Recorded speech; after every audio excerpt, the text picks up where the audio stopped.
Good morning everybody and welcome back to Visit FYLDE Coast. It's a bright and early one to film this today and we're dodging some inclement November clouds. This is Little Marton Windmill and we are not a long way from Tesco, the big Tesco which is over there. This is Blackpool Old Road, I believe, unless I'm sadly mistaken. So the M55 motorway is that way, and that is the Harbour NHS Hospital, and this is Little Marton Windmill. So we're going to go and take a look at it. Obviously it's closed, but nonetheless we can have a look at the outside. So it was built in 1838 by millwright John Hayes, and he built it for John Whaley. I'm not sure whether I've pronounced that right. It's spelt W-H-A-L-L-E-Y. And it was actually built on the site of a previous mill. So John Whaley milled it for quite some time, and it was later worked by a guy called Cornelius Baggart. That's a grand name, isn't it? And eventually it stopped working in 1928. But Baggart restored it and he gave it to Allen Clarke Memorial Fund in 1937. Now, if you're interested in local history, you'll probably be very familiar with the name Allen Clarke, because he was a prolific author who wrote many books about what he called windmill land. And in actual fact, another guy called Brian Harris wrote have I got that right?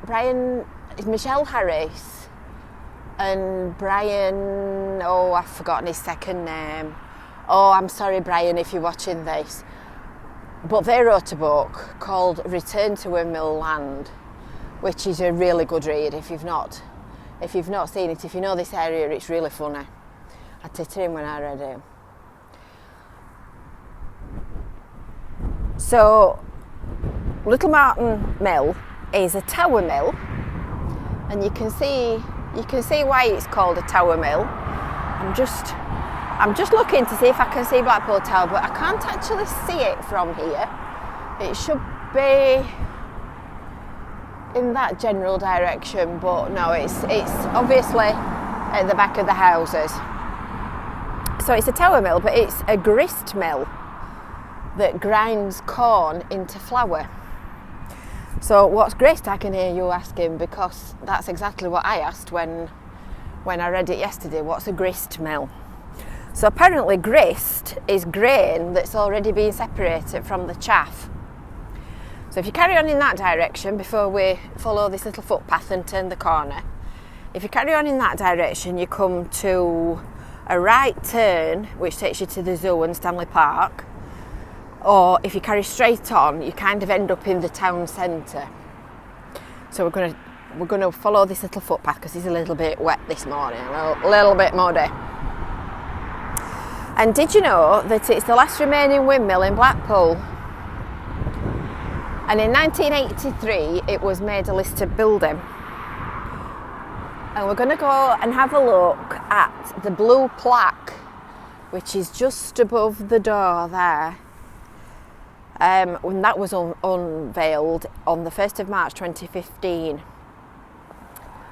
And Little Marton Mill is looked after by the Friends of Little Marton Mill, and they do open days throughout the year and look after it, and so to preserve its heritage and all the rest of it, because these are historic buildings in this area that need looking after and need preserving. And in spring, if you pass by here, there are thousands of little purple crocuses in the grass that were planted a few years ago. And in 1987, it underwent an £88,000 renovation, because obviously these buildings are very elderly, a bit like me. and they're exposed to the elements. It's obviously built in a windy spot. So because it's in a windy spot, it's exposed to the wind, and it's going to suffer as a consequence, and it's going to be damaged by the wind as well. And when you look at the sails, there's not a lot to them, because normally they would have been covered in fabric, of course, in canvas, so that they turned the millstones inside. Amazing, isn't it? When you think all those years ago that there was no going to Tesco's and do you want it medium sliced or thick, this was how you got your bread. So there you go. And there's a plaque up there. It says the Allen Clarke Memorial Windmill. This windmill was given in 1937 by Cornelia Spaggott of Blackpool to be maintained as a memorial to Allen Clarke, author, journalist and Lancashire dialect story writer, who was born in Bolton in 1863 and died in Blackpool in 1935, author of Windmill Land Stories, Moorlands and Memories, and founder of the Lancashire Authors Association and the Blackpool Ramble Club. There you go. And of course there's a sign here that says it's closed for this winter. Friends of Little Marton Windmill are sorry to announce that the windmill will not be open during 2020. We hope to welcome you in 2021. Check out our Facebook page. Yes, so they have a Facebook page where they put the opening dates on, and obviously we will be publishing that information along with all the other many hundreds of things that we're hoping are going to be back in action next year on the Visit FYLDE Coast events calendar. I'm going to restrain myself from the temptation to sit on this log, tempting as this log looks.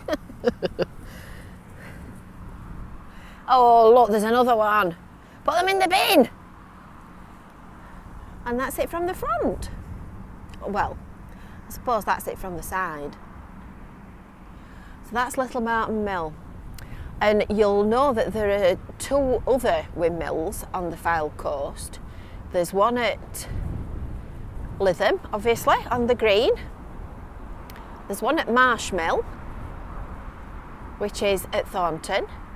And somebody also told me as well that there are two mills at Staining, which I didn't know. And I mean, I don't very often go to Staining. It's not on my usual route of places to go and look at.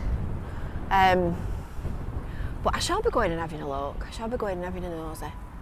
So there you go, that's history coming to life with Visit FYLDE Coast.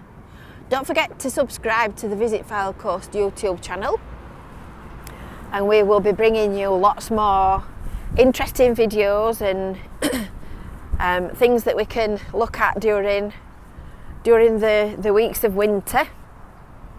There'll be Facebook, YouTube lives, brews, vlogs, all kinds of different things, so it'll keep you amused and entertained while we're stuck in the winter.